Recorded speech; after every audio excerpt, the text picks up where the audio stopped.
Hello students, as we know that we were studying about ether. In last video, we saw general information and nomenclature of ether. In this video, we will study about synthesis method of ether. There are four synthesis method of ether. First of all, we study about laboratory method. In this method, the diethyl ether is formed by Williamson's continuous iteration process. That is another name of this reaction, Williamson's continuous iteration. Laboratory method को हम पहले भी देख चुके हैं। इसकी जो reaction है उसको अल्कोहल की केमिकल रिएक्शंस में हम देख चुके हैं।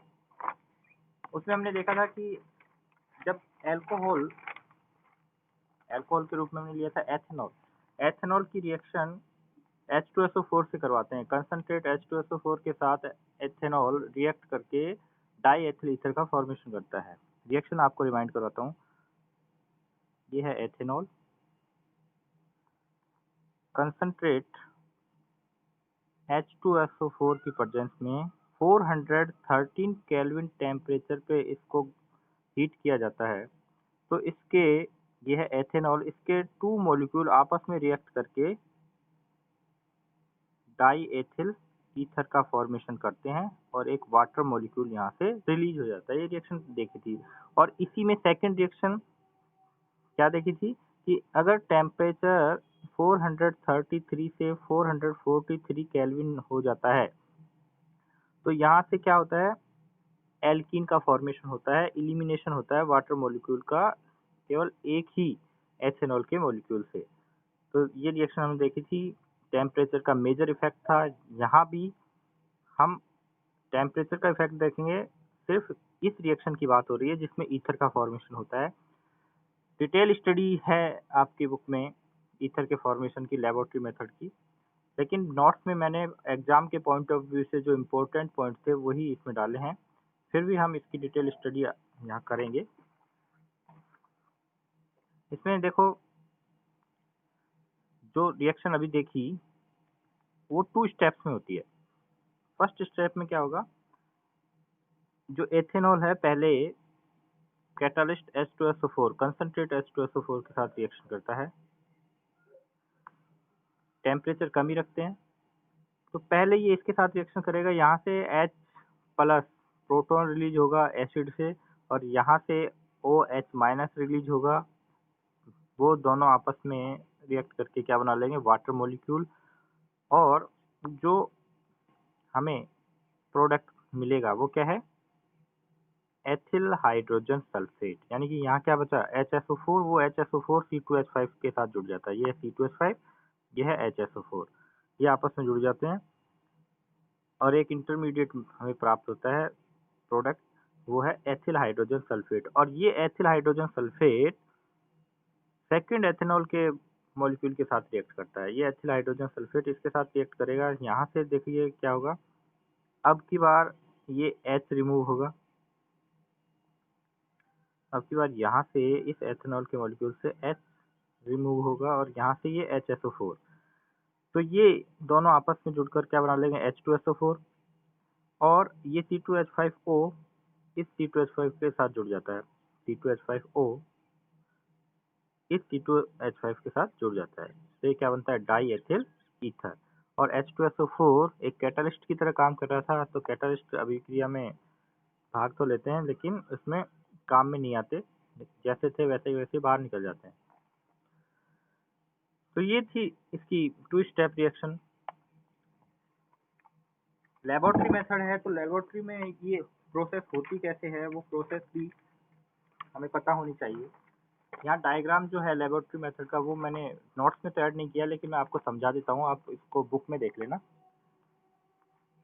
एग्जाम में ये डायग्राम ही आ सकता है। मेन यही है कि ईथर फॉर्मेशन के लेबोरेटरी मेथड के लिए जो डायग्राम है उसको पूछ सकते हैं आपसे। तो देखिए क्या करते हैं, यहाँ एक हम डिस्टिलेशन फ्लास्क लेते हैं और उस डिस्टिलेशन फ्लास्क को सैंड बाथ में सेट करते हैं।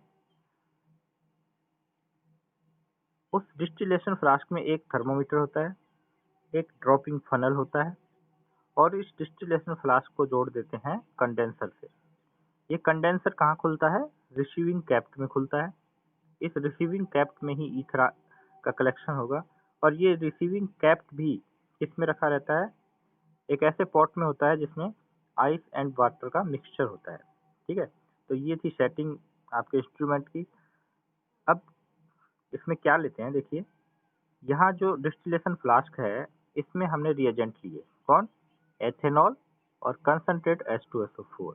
इनका रेशियो क्या होता है? 2:1, यानी कि एथेनॉल एक्सेस मात्रा में होता है और रेशियो क्या होगा? 2:1, यानी कि 2 वॉल्यूम एथेनॉल होगा तो 1 वॉल्यूम किसका होगा? H2SO4 का, यानी कि सीधा कहें तो H2SO4 से दुगना एथेनॉल लेंगे और इसको गर्म करेंगे। हीट कितनी देनी है? कम से कम 413 केल्विन तक, इससे ऊपर नहीं देंगे और इसीलिए हमने थर्मामीटर लगाया था कि 413 केल्विन से ऊपर टेम्परेचर ना चला जाए। जैसे ही ये इस टेम्परेचर पे पहुंचेगा ईथर का फॉर्मेशन शुरू हो जाएगा। वो रिएक्शन एथेनॉल के 2 मॉलिक्यूल आपस में रिएक्ट करके ईथर का फॉर्मेशन शुरू कर देंगे, लेकिन वो ईथर का फॉर्मेशन गैसेज स्टेट में होगा। तो वो गैस है वो यहाँ से इस पाइप के थ्रू कंडेंसर से होकर गुजरेगी और रिसीविंग कैप्ट में लिक्विड के फॉर्म में कलेक्ट हो जाएगी। कैसे? ये कंडेंसर जो होता है ये इस गैस को, ईथर जो डाई एथिल ईथर की जो गैस है, गैस फॉर्म में है, उसको लिक्विड फॉर्म में चेंज करना शुरू कर देता है, कंडेंस करना शुरू कर देता है, क्योंकि यहाँ से वाटर डाला जाता है इस कंडेंसर में, यहाँ से निकलता है, जिससे क्या होगी? वो गैस ठंडी होगी, ठंडी होगी तो कंडेंस होगी और रही सही गैस जो बच गई है, कंडेंस नहीं हो पाई है, वो इस रिसीविंग कैप्ट में कंडेंस हो जाती है और लिक्विड ईथर में चेंज हो जाती है। क्योंकि हमने इस रिसीविंग कैप्ट को किस में रखा है? ऐसे पॉट में रखा है जिसमें आइस एंड वाटर है। तो बाकी की इस जो डाई एथिल ईथर गैस है उसकी एनर्जी यहाँ रिलीज हो जाती है और वो किस में चेंज हो जाती है? लिक्विड ईथर में। तो ये थी इसकी प्रोसेस। एक दो बार आप इस डायग्राम को प्रैक्टिस कर लोगे तो कभी नहीं भूलोगे, इतना तो ये हार्ड डायग्राम भी नहीं है। ठीक है ना? हाँ, इसमें एक इसके बाद हमें क्या मिल गया? डाई एथिल ईथर मिल गया है, लेकिन ये इम्प्योर है थोड़ा। जो ये ईथर मिला हमें, इसमें इम्प्योरिटीज होती हैं। कौन कौन सी? ये जो ईथर मिला इसमें एक इम्प्योरिटी रहेगी, हो सकता है कि यहाँ एथेनॉल भी, जो एथेनॉल है उसकी भी वेपर आ जाए कंडेंस होकर इसमें, तो इसमें एथेनॉल की इम्प्योरिटी रहेगी।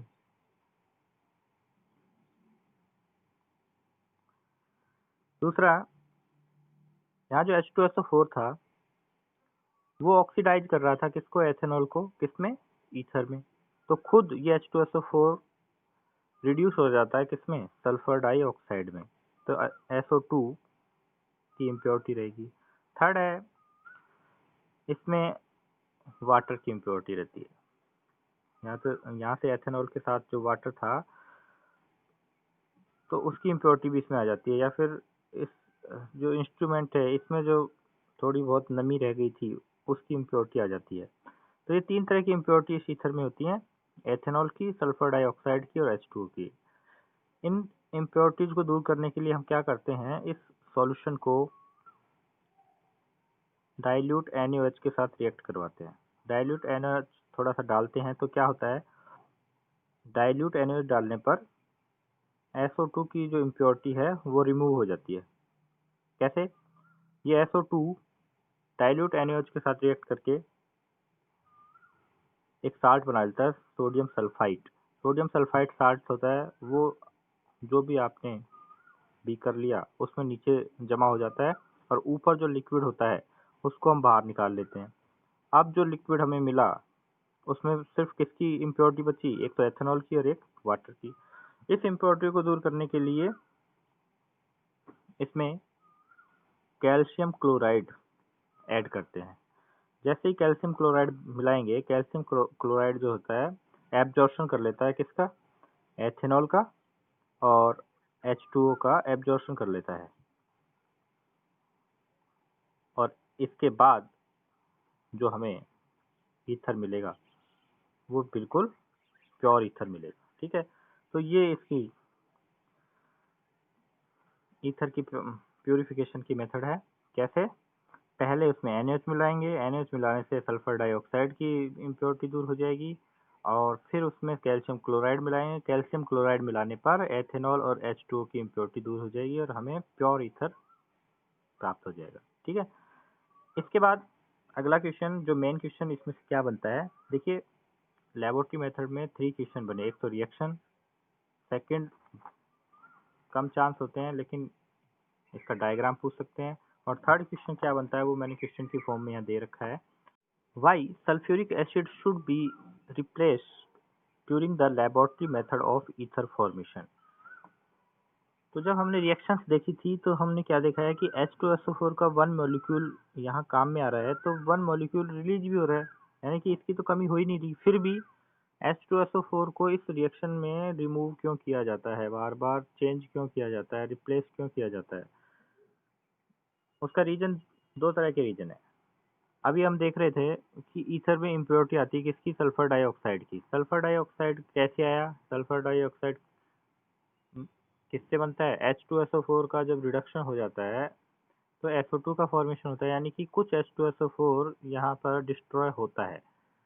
सेकंड, यहाँ देखिए किसका फॉर्मेशन हो रहा है, वाटर का हो रहा है, और हमें यहाँ कैसा H2SO4 चाहिए, कंसंट्रेट H2SO4 चाहिए। तो रिएक्शन में वाटर का फॉर्मेशन होगा, और वाटर फॉर्मेशन से H2SO4 है वो डाइल्यूट हो जाता है। डाइल्यूट H2SO4 रिएक्शन को आगे प्रोसीड नहीं कर पाता, इसीलिए उसको चेंज करना होता है। ये 2 रीजन्स मैंने यहाँ ऐड किए हैं। It has 2 regions. When ether forms from ethanol, water comes out and it dilutes the concentrate H2SO4. Second is, some part of concentrate H2SO4 is used in the oxidation of alcohol, and H2SO4 itself reduced to sulfur dioxide SO2. Hence, during ether formation process, H2SO4 should be replaced. ये main question है, इसीलिए मैंने इसको यहाँ add किया है। ठीक है ना। Second ether formation reaction is from ethanol and alumina. Ethanol alumina की प्रेजेंस में ईथर का फॉर्मेशन करता है। जो ईथर है वो मेन ईथर, हम यहाँ डाई एथिल ईथर ही बोल रहे हैं। ठीक है ना। वैसे ईथर के मैनी टाइप्स हैं, लेकिन यहाँ जिसकी बात होती है जो मेन ईथर है वो है डाई एथिल ईथर, इसीलिए हम बार बार एथेनॉल ले रहे हैं। When vapor of ethanol is passed over alumina or aluminum phosphate catalyst at 523 Kelvin temperature, ether is obtained. Same वैसी ही रिएक्शन है। अब की बार यहाँ कंसंट्रेट H2SO4 की जगह कौन आ गया है, एल्यूमिना आ गई है, Al2O3, और टेम्परेचर कितना है, 523 केल्विन। ये ध्यान रखना है, सेम ही रिएक्शन है। यहाँ भी क्या हो रहा है, एथेनॉल के 2 मॉलिक्यूल आपस में रिएक्ट कर रहे हैं, एक वाटर मॉलिक्यूल रिलीज होता है और क्या बन जाता है, डाई एथिल ईथर। ये रिएक्शन पता नहीं कितनी बार हमने देख ली, फिर भी अगर एग्जाम में आ जाती है तो वहीं हम भूल जाते हैं। फिर इसको ध्यान रखो, ethanol alumina temperature, ethanol concentrate H2SO4 temperature, ये तिगड़ी जब आएगी साथ में, इसका मतलब 2 ही तरह के प्रोडक्ट बन सकते हैं, या तो बनेगा ईथर या फिर बनेगी एल्कीन। कब ईथर बनेगा वो टेम्परेचर पे डिपेंडेंट है। एथेनॉल H2SO4 और 413 केल्विन है तो ईथर बनेगा। एथेनॉल H2SO4 और 433 से 443 केल्विन है तो बनेगी एल्कीन। ऐसा ही इसमें है, एथेनॉल एल्यूमिना और 523 केल्विन टेम्परेचर है तो बनेगी ईथर, और यदि 653 केल्विन टेम्परेचर है तो बनेगी एल्कीन। ठीक है, इसलिए ये नोट में लिखा है। If temperature of reaction increases to about 653 Kelvin, then ethene is formed in place of ether.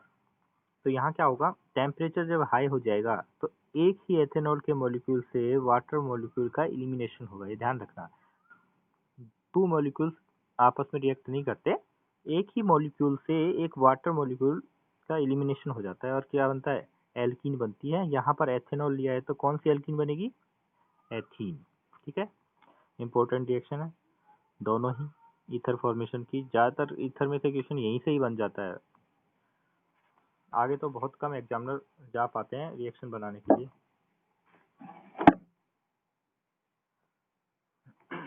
Third is Williamson synthesis.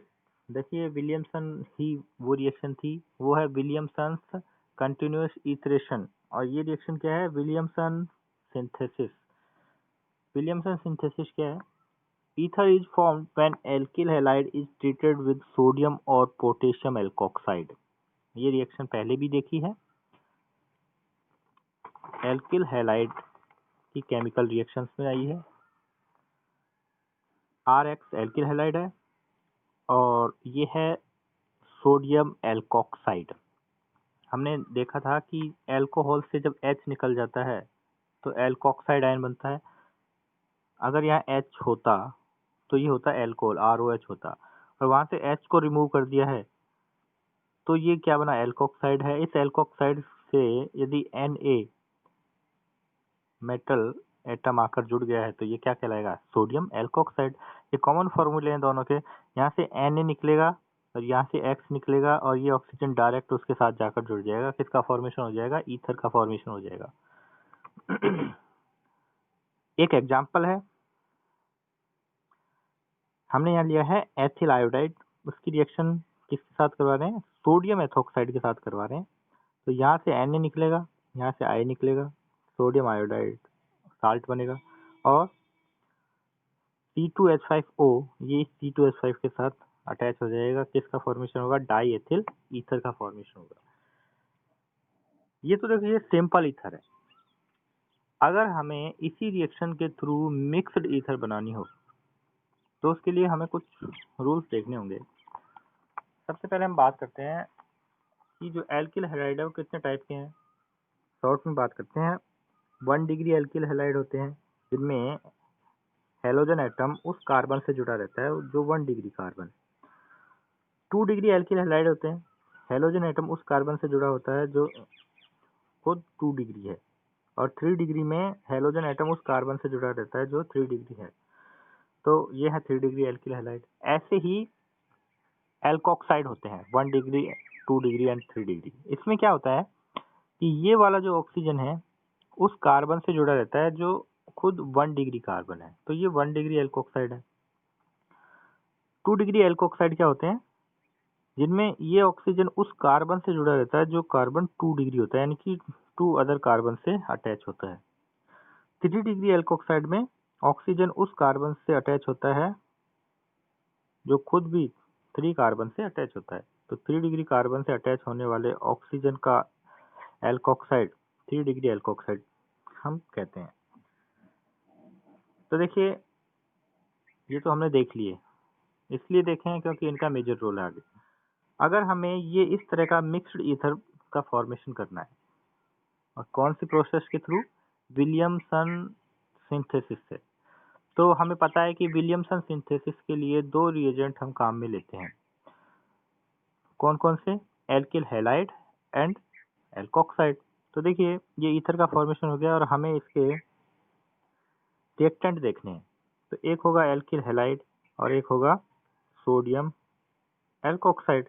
तो यहाँ एल्किल हैलाइड क्या हो सकता है, तो ये दोनों ही रिएक्टेंट हमने देखे हैं। या तो एल्किल हैलाइड क्या हो सकता है, अगर हम यहाँ से कट लगाएं, इसका यहाँ से जुड़े हैं मान लिया, तो यहाँ से कट लगाएंगे, और एल्किल हैलाइड माना ये है, टर्सरी ब्यूटिल ब्रोमाइड है, तो एल्कोक्साइड कौन सा होगा, बाकी का रिमेनिंग पार्ट एल्कोक्साइड होगा, यानी कि सोडियम एथोक्साइड होगा। यानी कि इन्होंने आपस में रिएक्शन करी तभी तो इसका फॉर्मेशन होगा। ठीक है, या फिर क्या हो सकता है, हम यहाँ से कट लगाते हैं तो सोडियम टर्सरी ब्यूटॉक्साइड तो एल्कोक्साइड हो सकता है, और C2H5Br ये क्या हो सकता है, एल्किल हैलाइड हो सकता है। देखिए इनकी रिएक्शन करवाएंगे NaBr, ये रिमूव होगा और ये ऑक्सीजन इसके साथ जुड़ गया तो भी यही इसी का फॉर्मेशन होगा। तो कौन सा सही है, रिएक्टेंट दोनों अलग अलग हैं, क्या दोनों से ही बना सकते हैं हम इस तरह का ईथर, जिसमें एक तरफ जो एल्किल है वो 3 डिग्री है और एक तरफ एल्किल है वो 1 डिग्री है। तो ये इस तरह का मिक्स्ड ईथर का फॉर्मेशन करने के लिए कौन से रिएक्टेंट सही है? ये रॉन्ग है, ये राइट है, उसको देखना है ऐसा क्यों होता है। देखिए, जो 1 डिग्री एल्कोक्साइड होते हैं वो स्ट्रॉन्ग बेस होते हैं, ठीक है। 1 डिग्री एल्कोक्साइड जो होते हैं वो स्ट्रॉन्ग बेस होते हैं। स्ट्रॉन्ग बेस की प्रेजेंस में यदि हम 3 डिग्री एल्किल हैलाइड की रिएक्शन करवाते हैं तो यहाँ से इलिमिनेशन रिएक्शन शुरू हो जाती है, यानी कि ईथर का फॉर्मेशन नहीं होगा। ये स्ट्रॉन्ग बेस की प्रेजेंस में ये एल्किल हैलाइड इलिमिनेशन रिएक्शन देगा, यानी कि यहाँ से Br निकलेगा और इसी किसी पड़ोसी कार्बन से हाइड्रोजन का रिमूव होगा। तो देखिए किसका फॉर्मेशन होगा, यहाँ से Br निकली, यहाँ से हाइड्रोजन निकल गया, डबल बॉन्ड बन गया, यानी कि कहने का मतलब है एल्कीन का फॉर्मेशन होगा, ना कि ईथर का। इसीलिए ये ध्यान में रखना है हमें कि जब हम मिक्स्ड ईथर का फॉर्मेशन कर रहे हैं, मिक्स्ड ईथर का हमारा मतलब है कि ऐसा ईथर है जिसमें ऑक्सीजन के एक तरफ तो 3 डिग्री या 2 डिग्री एल्किल ग्रुप है और एक तरफ 1 डिग्री एल्किल ग्रुप है। यानी कि मिक्स्ड ईथर का हमारे यहाँ मतलब है कि एक तरफ 3 डिग्री और 2 डिग्री हो सकता है और एक तरफ 1 डिग्री है। तो हमें जो एल्किल हैलाइड है वो 1 डिग्री लेना होगा। हमें जो एल्किल हैलाइड है वो 1 डिग्री लेना होगा और जो एल्कोक्साइड है वो 2 डिग्री या 3 डिग्री ले सकते हैं। ध्यान में आई बात, क्योंकि 1 डिग्री एल्कोक्साइड हम नहीं ले सकते। 1 डिग्री एल्कोक्साइड लेंगे तो फिर हमें एल्किल हैलाइड क्या लेना होगा, 2 डिग्री और 3 डिग्री लेना होगा, है ना। तो 2 डिग्री और 3 डिग्री एल्किल हैलाइड जो लेंगे वो 1 डिग्री एल्कोक्साइड के साथ इलिमिनेशन रिएक्शन देते हैं, ना कि ईथर का फॉर्मेशन करते हैं।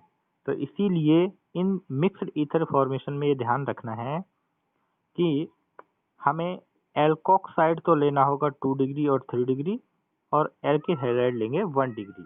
तो यहाँ देखो हमें फॉर्मेशन करना था एथिल टर्सरी ब्यूटिल ईथर का, तो इसमें हमने जो एल्कोक्साइड है वो तो लिया है 3 डिग्री, यानी कि ऑक्सीजन को 3 डिग्री एल्किल ग्रुप के साथ ले गए हैं और इस ऑक्सीजन के साथ जोड़ दिया है Na और बाकी बचे 1 डिग्री एल्किल ग्रुप के साथ जोड़ दिया है हैलोजन एटम। अब ये आपस में रिएक्शन करेंगे और क्या बन जाएगा, इस ईथर का फॉर्मेशन हो जाएगा। तो यही बात इसमें ध्यान में रखनी थी। ये एग्जाम्पल बुक में दे रखा है, एक एग्जाम्पल हम अपनी ओर से देख लेते हैं और क्वेश्चन बनाते हैं। देखो क्रॉस क्वेश्चन हो सकते हैं, या तो आपसे पूछा जाएगा इस ईथर का फॉर्मेशन कैसे होगा।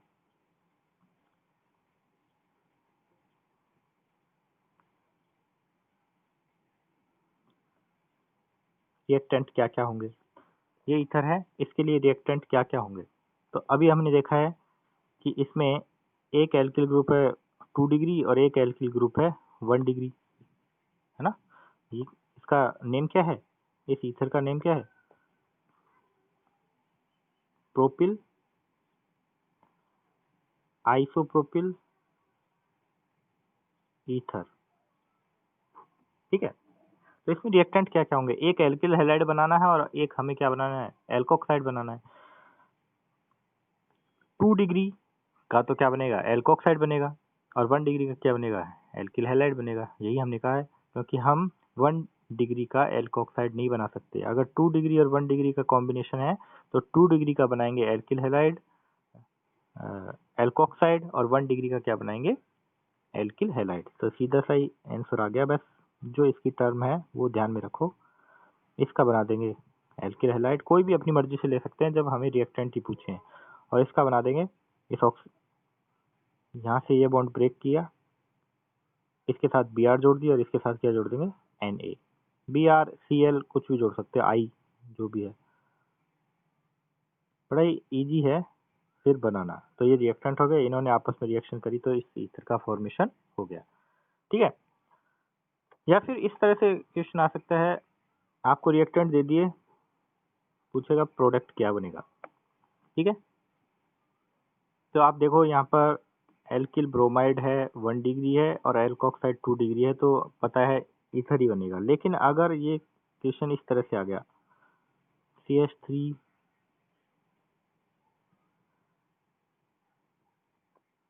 2 डिग्री एल्किल हैलाइड है और C2H5ONe ये एल्कोक्साइड है, 1 डिग्री एल्कोक्साइड है। तो ध्यान रखना 1 डिग्री एल्कोक्साइड है और 2 डिग्री एल्किल हैलाइड है, तो यहाँ पर इलिमिनेशन रिएक्शन होगी, क्योंकि ये स्ट्रॉन्ग बेस का काम करेगा और स्ट्रॉन्ग बेस की प्रेजेंस में 2 डिग्री और 3 डिग्री एल्किल हैलाइड में इलिमिनेशन रिएक्शन होगी। यहाँ से Br का और यहाँ से H का इलिमिनेशन होगा, CH3 CH double bond CH2 और किसका फॉर्मेशन होगा, एल्कीन का। ठीक है, इस तरह से भी आ सकता है, यही इसमें लिखा है। For the synthesis of mixed ether suitable reagent should be chosen. For preparation mixed ether, primary alkyl halide and secondary or tertiary alkyl group containing alkoxide should be taken, because secondary and tertiary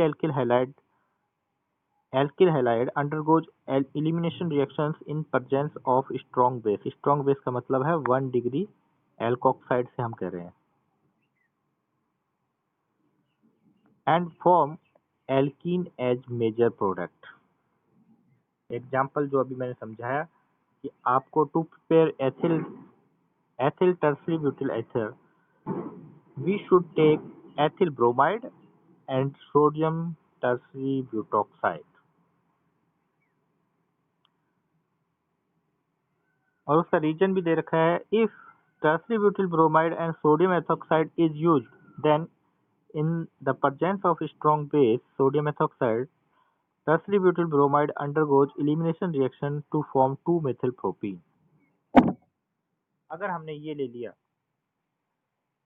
reactant 3 degree alkyl bromide और 1 degree alkoxide ले लिया, तो फिर यहाँ पर ether नहीं बनेगा, यहाँ पर एल्कीन का फॉर्मेशन होगा। तो ये थी विलियमसन सिंथेसिस। टाइप्स है इसमें से, क्वेश्चन का टाइप एक तो डायरेक्ट ही बनता है, कौन सा, सिंपल ईथर के फॉर्मेशन के लिए, या फिर नेम रिएक्शन के से आती है, या फिर आपको ईथर दे दिया जाएगा, उसके रिएक्टेंट पूछेंगे, या फिर रिएक्टेंट दे दिए और पूछेंगे ईथर बनेगा या फिर एल्कीन बनेगी। तो रिएक्टेंट आपको पहचानने हैं कौन कौन से हैं, उसके अकॉर्डिंग आपको प्रोडक्ट बनाना है। फोर्थ ईथर सिंथेसिस मेथड है from alkyl halide and silver oxide.